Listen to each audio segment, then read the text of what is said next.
আসসালামু আলাইকুম and welcome to মিনহানাস blog. এই বছর আমি নিজের কাছে নিজে ওয়াদা করেছি যে নিজেকে সুস্থ রাখার জন্য যা কিছু করা সবকিছু করব, আর এর জন্য রমজান মাসটা হলো উত্তম।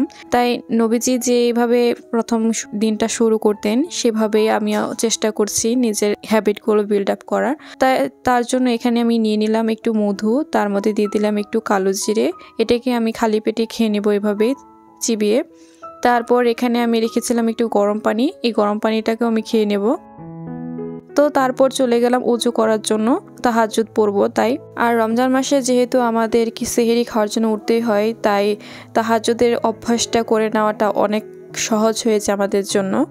তাই আপনারা যারা সেহরি খেতে উঠবেন তারা কমপক্ষে 20 মিনিট আগে যদি উঠেন তাহলে আপনাদের এই অভ্যাসটা তৈরি হয়ে যাবে। আর তাহাজ্জুদ কতটুকু ইম্পর্টেন্ট আমরা সবাই জানি, তাই একটু কষ্ট করে যদি আপনি এই নামাজটা পড়তে পারেন তাহলে দেখবেন আপনাদের জীবনে অনেকটাই পরিবর্তন এসেছে। তাই আমি রেকমেন্ড করব আপনারা অবশ্যই 2 রাকাত তাহাজ্জুদ পড়ার অভ্যাস করুন। তাহাজ্জুদ পড়া শেষ হলে আমি মূলত এই দোয়াগুলি করে থাকি, আর এই দোয়ার লিস্টটা আমি গত বছরই তৈরি করেছি। আপনারা চাইলে এই দোয়ার লিস্টটা আপনারাও নিজেরাও তৈরি করে নিতে পারেন। দোয়া করা শেষ করে আমি চলে গেলাম, সেহরি টাইম হয়ে গেছে, তাই নিজের জন্য কিছু বানাতে। আমি আগে থেকে বাসায় বানিয়ে রেখেছিলাম হলো নান রুটি বানিয়ে রেখেছিলাম। এখন একটি ডিম ফাটিয়ে তেলের মধ্যে দিয়ে সেটাকে ভেজে নেব, আর উপর দিক দিয়ে দিয়ে দেব হলো নান রুটিটি। আর এই যে আমার বোন নিজের জন্য সেহরি বানিয়ে নিয়েছে। এখন এই রুটিটাকে উল্টিয়ে দেব, উল্টিয়ে দিয়ে আগে থেকে বাসায় ভাজা ছিল সেটাকেও আমি এখানে দিয়ে দেব।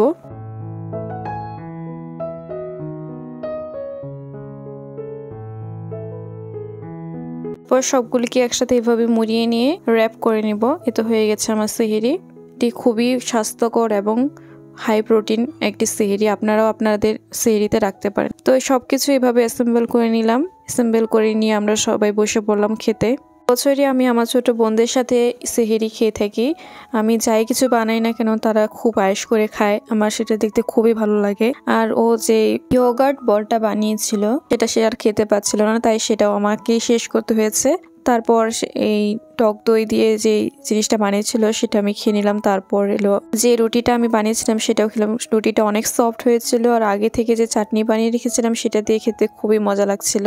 বোনরা হলো আল্লাহ তাআলা দেওয়া অনেক বড় একটি নিয়ামত। আমি আল্লাহ তাআলার কাছে লাখ লাখ কোটি কোটি আলহামদুলিল্লাহ জানাই যে আল্লাহ তাআলা আমাকে এত বড় একটি নিয়ামত দান করেছে। আর আমার বোনরা অনেক বেশি ভালো, যে তারা সবসময় আমার প্রতিটা কাজকে অনেক অ্যাপ্রিসিয়েট করে, আমাকে সামনে এগিয়ে যেতে অনেক সাহায্য করে। বিশেষ করে আমার ছোট বোনদের মধ্যে যে প্রথম, সে বোনটা আমার সবসময় অনেক বেশি অ্যাপ্রিসিয়েট করে।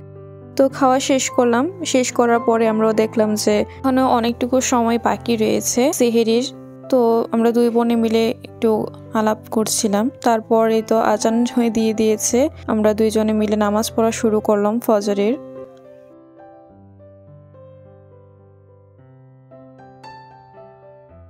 তো ফজরের নামাজ শেষ করে আমি ফজরে যে সকাল জিকির আজকারগুলো আছে সেগুলি আমি আগে থেকেই ডায়েরিতে লিখেছিলাম, সেগুলি আমি সন্ধ্যা এবং সকালবেলা করে থাকি। এগুলি একবার করে নিলাম। প্রতিদিনই আমি সকালবেলা ফজরের নামাজের পর সূরা ইয়াসিনটা পড়ে থাকি, তাই সূরা ইয়াসিনটা পড়ছিলাম। আর এই বছর আমি কোরআন শরীফ শেষ করা নিয়ে কোনো মাথা ব্যথা নেই, শুধু আমি কোরআন শরীফের প্রতিটা অক্ষরের যাতে বুঝে পড়তে পারি তারই আমার টার্গেট।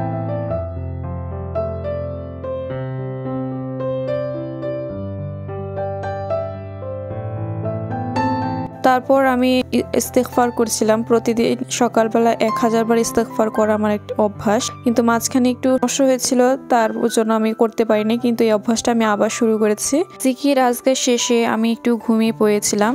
তারপর ঘুম থেকে উঠে 10-10:30টার দিকে উঠার পর আমি চারশতে নামাজ পড়ি নেই। 2 রাকাত করে নামাজটা পড়া যায়, আর এই নামাজের অনেক ফজিলত। যেহেতু রমজান মাস, আপনারা চাইলে এই নামাজটারও আপনি অভ্যাস করতে পারেন। রমজান মাসে প্রতিটা জিনিসেরই অনেক সওয়াব, তাই বেশি করে নামাজ পড়াটা মনে হয় আমার জন্য অনেক ভালো। তাই আমি রেকমেন্ড করব আপনারা যদি বাসায় থাকেন তাহলে অবশ্যই নামাজগুলির অভ্যাস করার চেষ্টা করুন। তাই নামাজ পড়ার পর আমি একটু কোরআন শরীফ নিয়ে পড়ছিলাম। যেহেতু প্রথম থেকে শুরু করব তাই সূরা ফাতিহা দিয়ে শুরু করলাম। আর আমি আজকে থেকে আল্লাহ তাআলার 99টি নাম মুখস্থ করা শুরু করব, তার অ্যাট্রিবিউট সহ। তো আমি সূরা বাকারার কিছু অংশ পড়ে নিলাম। পড়ে নেওয়ার পর জায়নামাজ থেকে উঠে আল্লাহ তাআলা 99টি নামের অ্যাট্রিবিউট সহ লেখা শুরু করলাম।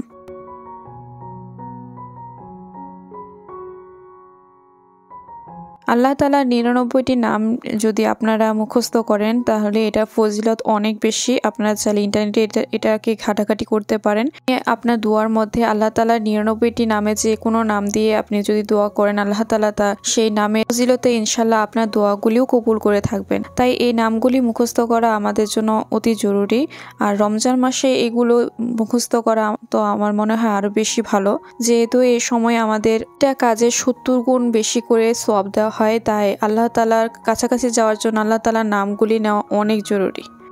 তাই প্রতিদিন কমপক্ষে 3টা নাম অ্যাট্রিবিউট সহ শিখে নিলে আপনাদের 30 দিনে 99টি নাম মুখস্থ করা হয়ে যাবে। এই তো আমার লেখা শেষ, আমি এভাবেই সবগুলি লিখে নিব।